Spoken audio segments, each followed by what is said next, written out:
Welcome to Public Forum, a community outreach program produced at North Idaho College on the shores of Lake Coeur d'Alene. Featuring guests from around the globe addressing a wide variety of subjects, Public Forum serves to educate and enlighten. Please join host and moderator, political scientist Tony Stewart, in welcoming today's guest. I welcome you to today's program, and I'm sure we'll have a lot of fun today. We have a discussion of a novel that's written by 3 retired school teachers in the Coeur d'Alene School District, and it's titled Murder is Only Skin Deep, and here's how the book looks like. And it's their first book, and they have worked together, the 3 of them, to write their first novel, and it's very well written, and we're very excited to have them on the program. I welcome, first of all, to the program Vikki Mormon, who is one of the 3 authors, and as I said, a retired school teacher. And next to her is Yvonne Dietz, who's another one of the authors, and our third guest is Susan Schreiber, who's the 3rd author. We're so pleased to have all 3 of you here, and congratulations. After your retirement, we see you have other projects, and that's very, very good. And as always, we're very pleased to have Erna Reinhardt, who is one of our regular panelists and is the Director of Public Relations at North Idaho College, and Erna shall commence today's questioning. Welcome to the show, all of Thank you. you. This is going to Thank be a you. wonderful program, and we're delighted to have you here. School teachers, you all are connected in one way or another, but I want to start today's question with Yvonne and tell us how the 3 of you know each other and how that came about. Well, the 3 of us taught school together. Vikki and I started teaching together a few years ago. And then when we moved up to we started at the mid-high, when we had a mid-high here. And then eventually we taught at Coeur d'Alene High School, and then Susan came on board at Coeur d'Alene High School, and the 3 of us taught in the English department together. And probably got involved in every curriculum committee that came up, and we wrote curriculum together. So we knew that we were of like mind in a lot of ways, and we had a good time together too. Excellent. Vikki, I want to follow up and have you share with us how you came about, how the idea for the book came about. Well, after we'd been retired, well, let's see, Yvonne had been retired, I think, 2 years, and Susan and I had been retired about a year. And we were out to lunch one day, and we were talking about an article we read in the paper about a gentleman who had Alzheimer's and who had gone on a fishing trip by himself and who had drowned. And we were talking about how sad that was. And then someone, and I don't even remember who, said, maybe it wasn't an accident. What if it had been murder? And then Yvonne said, we should write a book. And we got talking about it. And I have to admit, I wasn't excited about it to begin with, because for me, writing has always been a very arduous task. And I thought, but they twisted my arm, and I'm so glad we did it, because I now have a new perspective on writing. It's fun. It's fun to work with my 2 friends, and we can critique each other without ripping the hair out, you know? Exactly. So it's been a great experience. Wonderful. Now, it isn't always that a book has multiple authors like this book does. So, Susan, share with us how that process worked and whether you thought that was a good way to do it and whether you would do that again. Well, I think it is a good way to do it. It was very successful for us. We have lunch, of course, and decide just bit by bit how the book will be put together. So we outline 3 chapters. This will happen, these are the main events in this chapter, and this chapter, and this chapter, and then we decide who will do each chapter. Sometimes it's a little difficult to make them flow smoothly into one another when you don't know what someone else has just written, but we go out for lunch and fix that. And that's how we do it. And yes, we would do it again because we are doing it again. Excellent. Well, that was going to be my first question, is that this is the first in a series of novels. Is that correct? I hope so. I hope so, yes. It looks like it. Yes.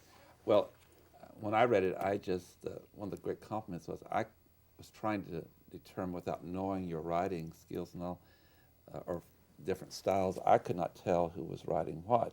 I mean, even if you don't know the individuals, writing can be so different. Oh, someone wrote this one, different person wrote that chapter, and it just didn't do that at all. It flowed really well.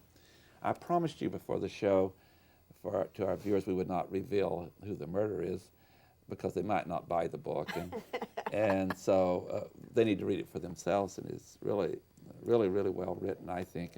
But we are going to talk about the characters and the plot, and then we absolutely will let the people decide. In fact, that's one of the fun things about reading the book. All these characters, you try to figure out who did it. And so I think I'll start with you, Yvonne. The setting that you're using is here in North Idaho and in Montana and this region. So give us the plot itself and identify some of the characters. Well, our protagonist is Jean Smiley, who is, surprise, a retired English teacher. and she is retired from teaching in Coeur d'Alene. Lives in the Spokane Valley. Grew up in Missoula, Montana, and so there are a number of her friends who are involved in this novel too, who also grew up in Missoula. And in the book, it opens with an email message that she receives from her sister-in-law and dear friend, Mary Carroll. In Montana. Oh, wait a minute. No, she goes to visit Mary Carroll. Excuse me. She gets the email from her friend Beth in Montana. She'd gone to high school with her as well. And Beth lets her know that her husband is out of the picture now after 30 years of marriage, because she intercepted a piece of email that he received from someone who simply signed off as CWAK. And it looks as if her husband has been really chummy with this lady. Rather romantic language, as Yeah. I understood it. Yes. So you are creating a love triangle, among other Right. things. Yes. Well, at And- that point, we'll let Vikki pick up. Okay. We want to get all three of you involved in this. And so then this nice lady from Spokane Valley, she decides that she wants to be helpful to her friend. Right. So she takes a trip along with her pet cat, Mrs. Robinson, who is just like a main character in the story because she has so much personality. And so they go off to Missoula. To deal with this. Right. And they stay with her sister-in-law, Mary Carroll. And she doesn't want to come right out and say, well, what has happened here to this estranged husband. But in the subtitle, it says, please, can you help on the computer? So she is going over to be helpful. But now her friend Beth lives in Kalispell. And so there are 4 characters in Missoula: Max, Crystal, Robert, I've gone blank, Karen. And Mary Carroll. Yes, and Mary Carroll. So she has, quite a group to work with and talk to and try to find out what is going on, why Max would leave his wife after 30 years of what they all thought was a happy relationship. So there's a dynamic among a lot of characters taking place at this point.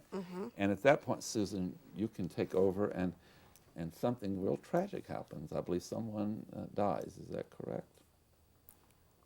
Yes, indeed they do. It's a gentleman, I believe. Yes, indeed. And I believe it's a fishing trip. It was a fishing trip, and but I think that was before, wasn't Yeah, it? before she That was went. Before she prior. got there. Yeah, before she got there. There So had been. it's a very complex novel, and so one thing is that even though he dies before she gets there, she's really there for another purpose. Yes, To help her friend whose husband's leaving her. that's right. But then, as it unravels, then this death comes up. But being a good English teacher, of course, she can multitask, and so she is able to sort That of. is shown in this book, multitasking.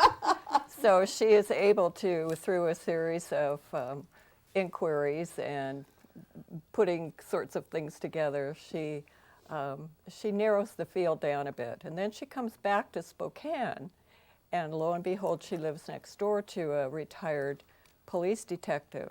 And so he helps her out helps her with out. the kinds of things that she needs to figure out. Am I correct, though, when the gentleman dies on a fishing trip, at first it's thought to be an accident, Right.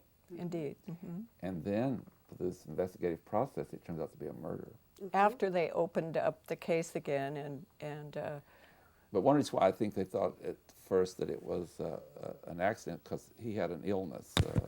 Is that correct? right. That he could have easily drowned from that. What was his illness?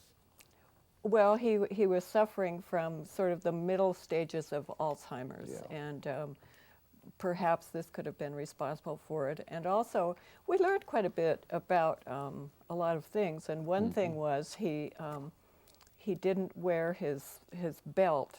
I guess fly fishermen wear belts when they go into deep water, and this was found on the shore, which could have been, just because of his confusion or whatever. They wouldn't think to put it on. But reality would show it something different. Ern, I'll let you pick up at this point. Well, let's go back to Yvonne, and if you can, without telling us the ending, tell us what happens next. After it's discovered that this man's death was not an accident. Right. Okay, now let me think. Well, it was suspicious for a while, and Jean had to, as Susan said, we learned a lot because we had to do some. Vikki called Dr. West, the coroner, and found out some things about what happens, what is involved in an autopsy, a toxicology report, and so on. And you learn that his death was actually brought about because in his system there was found high quantities of a tranquilizing drug. And the vehicle for carrying this tranquilizing drug was DMSO, which is actually a horse liniment. And we had to do some research on these things too. But it's used topically, can be used topically for arthritis. We found out there's a very odorous type which would be readily detected. But there's also a little known kind that is odor-free. Okay, so you learn through these things that someone put high quantities of a tranquilizer into this DMSO, which was in a bottle that was labeled sunscreen. So it certainly would have been him doing that. No. So that's what led you to suspicion. Go ahead, Erna. Vikki, do you want to keep going with the storyline? Well, before, like Yvonne said, Jean and John, her next door neighbor, have been kind of suspicious, but there hasn't really been anything yet. And we find out that the coroner who did the autopsy was rather sloppy because the usual coroner was out of town. And because the family was, friends with him, they just didn't want to put them through much more. And so they just obviously said he was dead and it was natural causes, because of the drowning, and left it at that. But then the story proceeds and we have a little outing on the Missionok. And Which is a boat here in Coeur d'Alene. Yes. At the Coeur d'Alene Resort, where Right. you can go out. Right. Tourists use it and others in the community. Right, if you want to have a nice little tour. But before that, we have an artist show over at the Davenport that one of the characters, Crystal, has a foundation for young artists. And she gathers their work from all over the West. And then she travels around displaying it and promoting these young artists and trying to, make a name for these young people. And so there's a show over in Spokane, which kind of makes the plot a little more complex. I don't want to give anything away, Right. but there's some interesting facts to be learned at the art show. And some new Excellent. characters enter the Right. picture. Yes, yes. So Susan, I want to go back to you again and talk a little bit about the process. When you would meet for lunch and divvy up these chapters, how would the storyline, who would decide how the storyline would proceed? Was that left up to each individual author, or would you all discuss how the story, which direction the story Well, would go? I think we outlined in pretty bold, basic form the main events of the chapter. And then we try to leave it up to each of us to fill that in. Now, we've had some pretty rousing discussions, and I accuse some of us at this table of trying to micromanage a little bit too much. Who could she be But that talking was about? not Susan. No. So you wouldn't have brought the topic up if it was you. No. And then I just have to say this because they never will. It's not only a matter of writing and getting ideas down on paper, but when you're talking 3 English teacher, you're talking big time editing. And these two seated across the table from me are the comma queens of North Idaho. So we spend a lot of time discussing where the commas go. Or if they go in the wrong place, comma spies. So the teacher part of all of you Oh, came yeah. out Oh, in the yes. process as well. Now let's pursue that for a little bit, because as you edited each other, did you sometimes talk about how your students would feel in that process now that it had happened to you? Well, that's why we dedicated the That's what I was book gonna ask you. to our students, Exactly. because we were on the receiving end suddenly, and we thought, whoa, This is what this is So, like. and I remember Susan and I taught senior English, and when those poor kids had to rewrite that senior paper, I thought, oh, guys, my heart goes out to you. Now you should go back to teaching and you could be more sympathetic. I've thought of that. I've thought, we've learned so much from this experience. Now we could really put it to use Now you in could be the teach. consultants. You could go back and consult. Oh, okay. Well, we're usually pretty structured here, and we'll go through the line, and this has been delightful. And Erna and I just go back and forth. We don't even have to wait for our turn. I just think that the only group I could think of that might have more debate and discussion over words in your book will be attorneys, other than English teachers. So maybe you should invite attorneys to help on the next book, and between all of you, you might not ever publish it. And so, I might even speak. because words are very important, and we learn that in the legal process. My next question is dealing with when you start, you're working the plot. Did you decide before you started writing a chapter who committed the murder, or does that evolve over time? We decided at the very beginning who the murderer would be, and then we had to come up with how that person had planned it and carried it out. But I also noticed in the book as you were going through that with different characters, you throw things in to really confuse people about who it might be. You make Red it more, herrings. red herrings are there, and you make it more of a mystery, which you should. Right. It's like a lot of TV shows and all where, you don't know till the very end. You have all these characters, and so one nice thing about reading this book is just trying to figure out who it is. And I think you've had a couple of friends who did figure it out before they got to the end. One or two did, but one of the wonderful things to hear now that the book is out and people are reading it is that they had to keep reading to see how it kept their interest. And that's what we were really trying to do. We wanted to end each chapter with a little question in people's minds so that they'd want to continue into the next chapter. And so that it's been really rewarding when people have told us that they had to keep reading. One of our mutual friends suggested this to me, and I think her, Margaret Fedge, who's your friend, and Right. The book's 163 pages, and she told me when she read it that she just couldn't put it down. She got to find out who did this, but it's easy reading, and it's a great leisure in the reading. Susan, I would ask you, have you started on your next book yet? Yes, we have. And is it going to be a murder mystery Yes, also? it is. It's a bit different in that we kind of had an advantage with this book because the gruesome, gory part had already been accomplished. We just had to figure out who did it and then figure out how they would get caught. This one is a bit different in that the murder occurs right at the beginning. So we have to deal with that, and it's hard. So at the very beginning, early you tell who the murderer is, and then No, we don't tell who We the don't murderer tell is, who it is. but we tell who the victim is.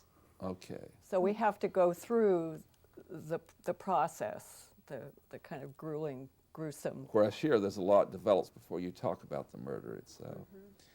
And all that's very interesting. And so, before we go back to Erna, I know we have viewers wanting their hands on this book. We just are sure that and we have viewers all over Canada, and we have them in throughout the inland Northwest, and even down into Utah and Wyoming. And so someone may not be able to get them very easy if they're just here, but let's tell them where these books are. They can get them online. Online at... Online, they can get them from Amazon.com. okay. They can get them from PublishAmerica.com, Borders.com, BarnesandNoble.com. So those would be the places for people outside this area. And we have them on the screen now here too. And Okay. Hastings in Coeur d'Alene. Right. And Rustler's Roost, which is a restaurant. In Hayden Lake. But no matter where our viewers are from, those other three, it certainly would be easy to get the book. What is the price of the book? $19.95. Okay. Erna Reinhardt. Yvonne, let's start with you again.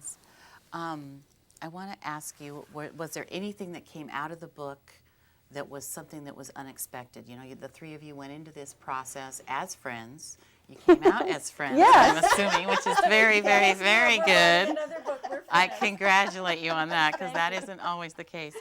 But probably in your mind, being English teachers, you probably had some kind of an idea what it was going to be like to write a book. But I want to ask you, as you went through that process, and now that you're done with the first one, was there anything that you went through that was a surprise, or something that you didn't expect, that was something that you didn't expect when you were going into it? Sorry. There were many things. Okay. For one thing, even though we had already determined before we started writing who the murderer was, who the victim was, the method and the reason, the motive, there were still circumstances that kind of evolved as we went along. And the characters, the people in the book became like real people. You know, when you're writing about them and you're doing your chapter and you're thinking, okay, now what would this person think? What would they say? How would they feel in a situation like this? Those things evolved. And that was interesting, and that was kind of surprising, because we never done this before. And then in the process itself of finding a publisher and getting it published, that was a learning experience too. Excellent. All the way through. We have learned so many things from this, and that's one of the exciting things about writing this book, is the learning that's taking place. Excellent. Vicki, anything to add to that?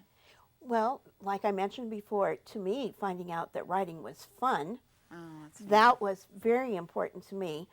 And finding out that we could talk to each other and share ideas, and I don't know how a single author does it, because we stimulate each other's imagination when we talk about a chapter. Well, do you think this character would do that? No, I think would do this, or no, I think he'd do this, you know, and that's what's good, and that's what's fun. Excellent. Susan? I think the publishing process was the most revealing to me, in that it's just not very easy to do. And I must commend my friend Yvonne for her hard work in getting this published. And then a really surprising thing to me is this lady wouldn't necessarily have had to have been an English teacher all of her life. She'd be a wonderful saleswoman. She has sold so many of these books. That's excellent. We should add that who the publisher is. It's Publish America, and I believe Publish America is in Baltimore. Yes. And is their place. And now on the cover, Who designed the cover for you? We thought of We- the idea. We thought of the idea of the screen, the screen. computer screen, and I belong to the Coeur d'Alene chapter of the Idaho Writers League, and I bounced this idea off some of the people at a meeting one time about the cover for our book, and I had several more words in there, and one of the ladies there said, I think that you should just have please can you help, and that would get people's attention. So I came back and told these two what this lady had said, and we went with it. So there are lots of people that contributed to this book. When I first saw the book, I was very puzzled by the title, Murder is Only Skin Deep. And I thought, what does that mean? But you really tied that into your plot because, as you've indicated, it was putting on the sunscreen that had the ingredients in it that caused the death. And I will just say this too, there is one other place in the book, we won't get too detailed, but someone else got the same sun lotion and all and fell ill. And so now it really makes sense, it's only skin deep. That was the method of the murder. In the short time we have left, on writing the second book, and maybe Susan, I'll start with you. Is it going about the same speed, or because you've been through all this, is it going faster? Actually, it's going a bit faster. Because you've learned how to work together. Yes, the commas are still kind of a holdup, but we do our best. But the details and the plot are moving right along. Right. Well, if you just go ahead and do that, then you can have a session on the commas and all that later. We consult on that over the phone occasionally. Isn't this almost like a second occupation now that I would assume it's taking a lot of time? Well, it hasn't taken that much time. For me, the hardest thing is to mull over my assignment And for then about a week and, kind and of then decide keep what I'm going to going. do. And then actually to sit down and write it. Yeah. And then I print it off, set it aside, and then reread it and change what I think needs to be changed. On that note, we have to bring the program to conclusion. Murder is Only Skin Deep is a novel about a mysterious murder. And our three guests have been delightful today, and we wish you good luck in this. We've told our viewers where they can get the book, and we look forward to your second book. And maybe you'll call me and tell me who the murderer is so that I can save some time. Ladies and gentlemen, please join us again next week at the same time, and we'll discuss yet another issue. Until then, please have a good week. I am Tony Stewart.